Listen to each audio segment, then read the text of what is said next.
शांति। आज 16 जून 2022 की बाबा की साकार मुरली है। मुरली की महावाक्य है, मीठे बच्चे, तुम्हें किसी भी देहधारी के नाम रूप में नहीं फंसना है। तुम अशरीरी बन बाप को याद करो तो आयु बढ़ेगी, निरोगी बनते जाएंगे। प्रश्न है, सेंसिबल बच्चों की मुख्य निशानियाँ क्या होगी? उत्तर है, जो सेंसिबल होंगे वह पहले स्वयं में धारणा कर फिर दूसरों को कराएंगे। बादल भरकर चाहे वर्षा करेंगे, पढ़ाई के समय उबासी नहीं लेंगे। ब्राह्मणियों पर रिस्पॉन्सिबिलिटी है, यहाँ उन्हें ही लेकर आना है जो रिफ्रेश होकर जाए फिर वर्षा करे। दूसरी पॉइंट है, यहाँ वही आने चाहिए जो योग में अच्छी तरह रहकर वायुमंडल को पावरफुल बनाने में मदद करें, विघ्न न डालें। यहाँ आसपास बड़ी शांति रहनी चाहिए, कोई भी प्रकार का आवाज़ न हो। गीत है ओम नमो शिवाय, ओम शांति। ओम शांति का अर्थ तो समझाया है ना। बाप कहते हैं, आत्मा और परमात्मा शांत स्वरूप हैं। जैसे बाप वैसे बच्चे।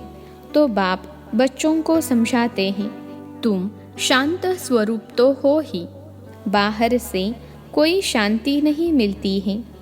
यह रावण राज्य है ना। अब इस समय सिर्फ तुम अपने बाप को याद करो, मैं इसमें विराजमान हूँ। तुमको जो मत देता हूँ उस पर चलो। बाबा कोई भी नाम रूप में नहीं फंसाते। यह नाम रूप है बाहर का, इस रूप में तुमको फंसना नहीं है। दुनिया सारी नाम रूप में फंसाती है। बाबा कहते हैं, इन सब के नाम रूप हैं, इनको याद नहीं करो, अपने बाप को याद करो। तुम्हारी आयु भी याद से बढ़ेगी, निरोगी भी बनेंगे। लक्ष्मी नारायण भी तुम्हारे जैसे थे, सिर्फ सजे सजाए हैं। ऐसे नहीं कोई छत जितने लंबे चौड़े हैं। मनुष्य तो मनुष्य ही है। तो बाप कहते हैं, कोई भी देहधारी को याद नहीं करना है, देह को भूलना है। अपने को आत्मा समझो, यह शरीर तो छोड़ना है। दूसरी बात, गफलत नहीं करो। विकर्मों का बोझा सिर पर बहुत है, बहुत भारी बोझा है। सिवाय एक बाप की याद के कम नहीं हो सकता। बाप ने समझाया है, जो सबसे ऊंच पावन बनते हैं वही फिर सबसे पतित बनते हैं। इसमें वंडर नहीं खाना है, अपने को देखना है। बाप को बहुत याद करना है, जितना हो सके बाप को याद करो। बहुत सहज है। जो इतना प्यारा बाप है उनको उठते बैठते याद करना है। जिसको पुकारते हैं, पतित पावन आओ, परंतु हड्डी लव नहीं रहता। लव फिर भी अपने पति बच्चों आदि से रहता है। सिर्फ कहते थे, पतित पावन आओ। बाप कहते हैं, बच्चे, मैं कल्प कल्प कल्प के संगम पर आता हूँ। गाया भी हुआ है रुद्र ज्ञान यज्ञ। कृष्ण तो है ही सतयुग का प्रिंस, वह फिर उस नाम रूप देश काल के सिवाय आ न सके। नेहरू उस रूप में, उस पोजीशन में फिर कल्प के बाद आएंगे। वैसे ही श्री कृष्ण भी सतयुग में आएंगे, उनके फीचर्स बदल न सकें। इस यज्ञ का नाम ही है रुद्र ज्ञान यज्ञ, राजस्व अश्वमेध यज्ञ। राजा के लिए बलि चढ़ना अर्थात उनका बनना। बाप के बने हो तो एक को ही याद करना चाहिए। हद से तोड़ बेहद से जोड़ना है। बहुत बड़ा बाप है, तुम जानते हो बाप क्या आकर देते हैं। बेहद का बाप तुमको बेहद का वर्षा दे रहे हैं, जो कोई दे न सके। मनुष्य तो सब एक दो को मारते काटते रहते हैं। आगे यह थोड़े ही होता था। तुम जानते हो बाबा फिर से आया हुआ है। कहते हैं कल्प कल्प के संगम युगे जब नई दुनिया की स्थापना करनी है तब मैं आता हूँ। मांगते भी हैं नई दुनिया, नया राम राज्य। वहाँ सुख संपत्ति सब है, झगड़ा करने वाला कोई होता नहीं। शास्त्रों में तो सतयुग त्रेता को भी नरक बना दिया है। यह भूल है ना। वह असत्य सुनाते, बाप सत्य सुनाते। बाप कहते हैं तुम मुझे सत्य कहते हो ना, मैं आकर सत्य कथा सुनाता हूँ। 5000 वर्ष पहले भारत में किसका राज्य था? बच्चे जानते हैं, बरोबर 5000 वर्ष पहले इन लक्ष्मी नारायण का राज्य था। कहते भी हैं क्राइस्ट के 3000 वर्ष पहले भारत पैराडाइज था। हिसाब तो सीधा है। कहते हैं कल्प की आयु इतनी क्यों रख दी है? अरे हिसाब करो ना, क्राइस्ट को इतना समय हुआ। युग ही यह 4 है। आधा कल्प दिन, आधा कल्प रात को लगता है। समझाने वाला बड़ा अच्छा चाहिए। बाप समझाते हैं बच्चे काम महाशत्रु हैं। भारतवासी ही देवताओं की महिमा गाते हैं। सर्वगुण संपन्न, 16 कला संपन्न, संपूर्ण निर्विकारी। फिर 16,108 रानियां कहाँ से आई? तुम जानते हो धर्मशास्त्र कोई भी नहीं है। धर्मशास्त्र उनको कहा जाता है जिसे धर्म स्थापक ने उच्चारा। धर्म स्थापक के नाम से शास्त्र बना। अब तुम बच्चे नई दुनिया में जाते हो। यह सब पुराना तमो प्रधान है।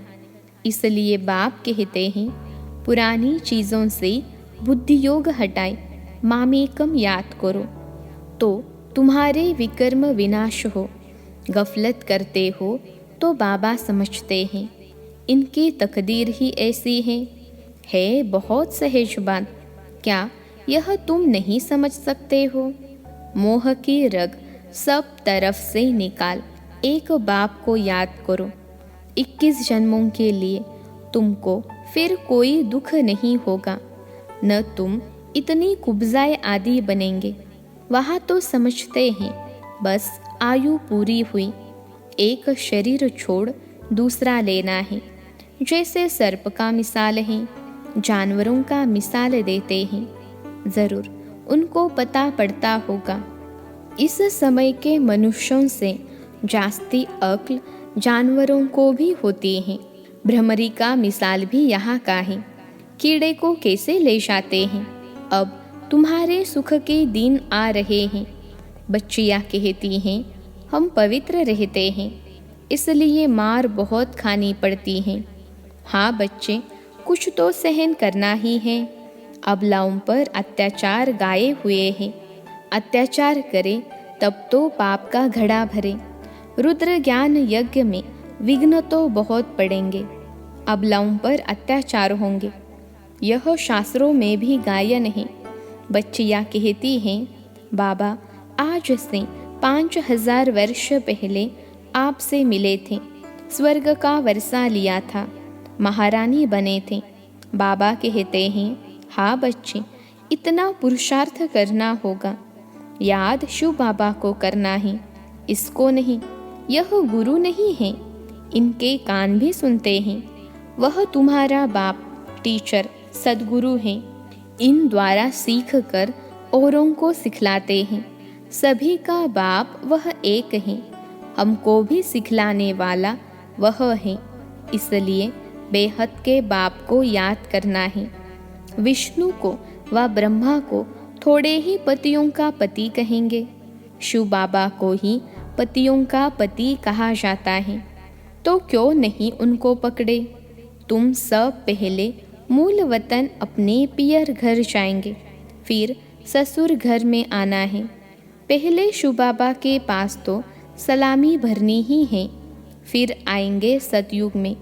कितना सहज पाई पैसे की बात है। बाबा सब तरफ बच्चों को देखते हैं। कहा कोई झुटका तो नहीं खाते हैं। झुटका खाया उबासी दी, बुद्धियोग गया। फिर वह वायुमंडल को खराब कर देते हैं, क्योंकि बुद्धि योग बाहर भटकता है ना। तब बाबा हमेशा कहते हैं, बादल ऐसे ले आओ जो रिफ्रेश होकर जाए, वर्षा करें। बाकी क्या आकर करेंगे? ले आने वाले पर भी रेस्पॉन्सिबिलिटी है। कौन से ब्राह्मणी सेंसिबल हैं जो भरकर जाए, वर्षा करें? ऐसे को लाना है, बाकी को लाने से फ़ायदा ही क्या। सुनकर धारण कर फिर धारणा करानी है, मेहनत भी करनी है।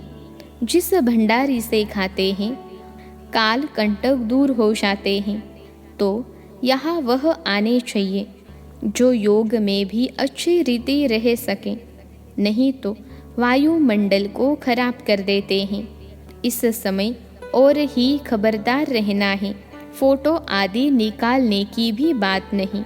जितना हो सके बाप की याद में रहे, योगदान देना है। आसपास बड़ी शांति रहनी चाहिए। हॉस्पिटल हमेशा बाहर एकांत में रहती है, जहाँ आवाज़ न हो। पेशेंट को शांति चाहिए।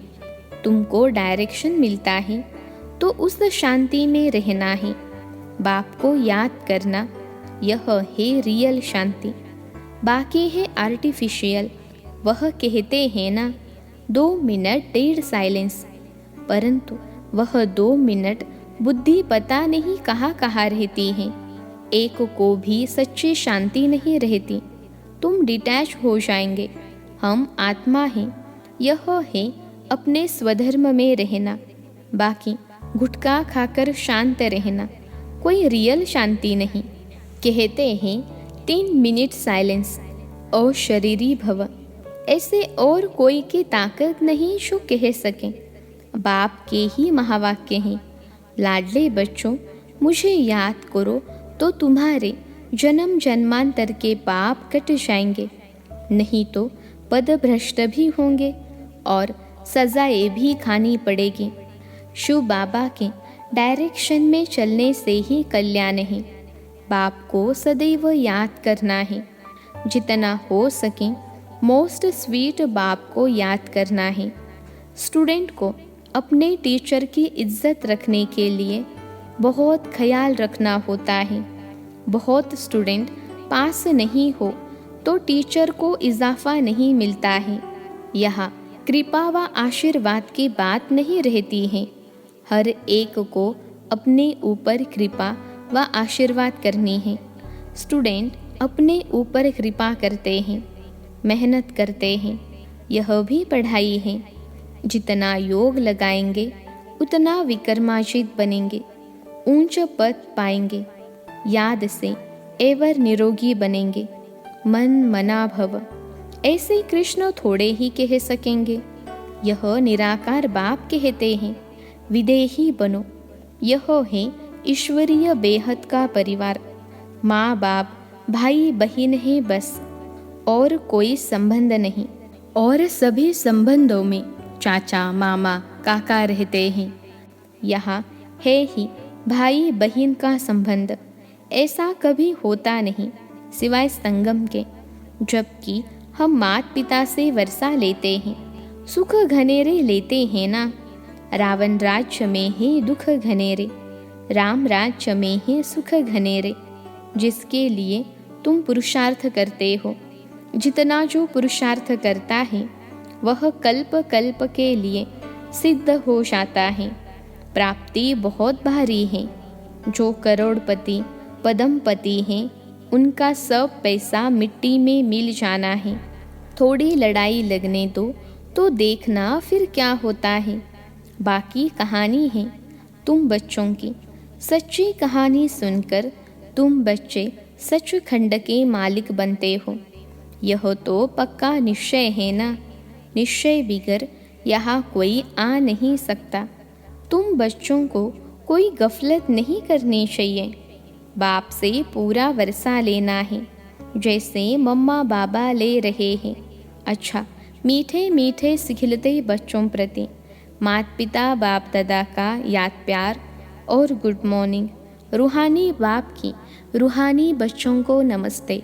हम रूहानी बच्चों की सिखिलते रूहानी माता पिता बाप दादा को याद प्यार, गुड मॉर्निंग और नमस्ते बाबा नमस्ते। धारणा के लिए मुख्य सार पहली पॉइंट है, शरीर से डिटैच हो स्वधर्म में स्थित रहने का अभ्यास करना है। जितना हो सके मोस्ट बिलीवेड बाप को याद करना है। मोह के रग सब तरफ से निकाल देनी है। दूसरी पॉइंट है, पढ़ाई पर पूरा ध्यान दें। अपने ऊपर आपे ही कृपा व आशीर्वाद करनी है। बुद्धि योग हद से तोड़ बेहद से जोड़ना है। बाप का बनकर बाप पर पूरा पूरा बलि चढ़ना है। आज का वरदान है, सदा सत के संग द्वारा कमजोरियों को समाप्त करने वाले सहज योगी सहज ज्ञानी भव। सदा सत के संग द्वारा कमजोरियों को समाप्त करने वाले सहज योगी सहज ज्ञानी भव। विश्लेषण है, कोई भी कमजोरी तब आती है जब सत के संग से किनारा हो जाता है और दूसरा संग लग जाता है। इसलिए भक्ति में कहते हैं, सदा सत्संग में रहो। सत्संग अर्थात सदा सत बाप के संग में रहना। आप सबके लिए सत बाप का संग अति सहज है, क्योंकि समीप का संबंध है। तो सदा सत्संग में रहे कमजोरियों को समाप्त करने वाले सहज योगी सहज ज्ञानी बनो। आज का स्लोगन है, सदा प्रसन्न रहना है तो प्रशंसा सुनने की इच्छा का त्याग कर दो। सदा प्रसन्न रहना है तो प्रशंसा सुनने की इच्छा का त्याग कर दो। मातेश्वरी जी के अनमोल महावाक्य। मुक्ति और जीवन मुक्ति की स्टेज। विश्लेषण है, मुक्ति और जीवन मुक्ति दोनों स्टेज अपनी अपनी हैं। अब जब हम मुक्ति अक्षर कहते हैं तो मुक्ति का अर्थ है आत्मा शरीर के पार्ट से मुक्त है। गोया आत्मा का शरीर सहित इस सृष्टि पर पार्ट नहीं है। जब आत्मा का मनुष्य हस्ती में पार्ट नहीं है, गोया आत्मा निराकारी दुनिया में है, सुख दुख से न्यारी दुनिया में है। इसको ही मुक्त स्टेज कहते हैं। इसे कोई मुक्ति पद नहीं कहते। और जो आत्मा कर्म बंधन से मुक्त है, अर्थात शरीर के पार्टधारी होते भी वो कर्म बंधन से न्यारी हैं, तो उसे जीवन मुक्त पद कहते हैं। जो सबसे ऊंचे स्टेज है वो है हमारी देवताई प्रारब्ध। इस ही जन्म में पुरुषार्थ करने से यह सतयुगी देवताई प्रारब्ध मिलती है। वो है हमारा ऊंच पद। परंतु जो आत्मा पार्ट में नहीं है, उन्हों को पद कैसे कहें? जब आत्मा का स्टेज पर पार्ट नहीं है तो मुक्ति कोई पद नहीं है। अब इतने जो मनुष्य संप्रदाय हैं, वो कोई सबके सब सतयुग में नहीं चलते, क्योंकि वहाँ मनुष्य संप्रदाय कम रहती है। तो जो जितना प्रभु के साथ योग लगाए कर्मातीत बने हैं, वो सतयुगी जीवन मुक्त देवी देवता पद पाते हैं। बाकी जो धर्मराज की सजाएं खाकर कर्म बंधन से मुक्त हो शुद्ध बन मुक्ति धाम में जाते हैं, वह मुक्ति में है। लेकिन मुक्ति धाम में कोई पद नहीं है। वह स्टेज तो बिगर पुरुषार्थ आपे ही अपने समय पर मिल ही जाती हैं। जो मनुष्यों की चाहना द्वापर से लेकर कलयुग के अंत तक उठती आई है कि हम जन्म मरण के चक्कर में न आवे, वो आश अब पूर्ण होती है। मतलब तो सर्व आत्माओं को वाया मुक्ति धाम से पास अवश्य होना है। अच्छा, ओम शांति।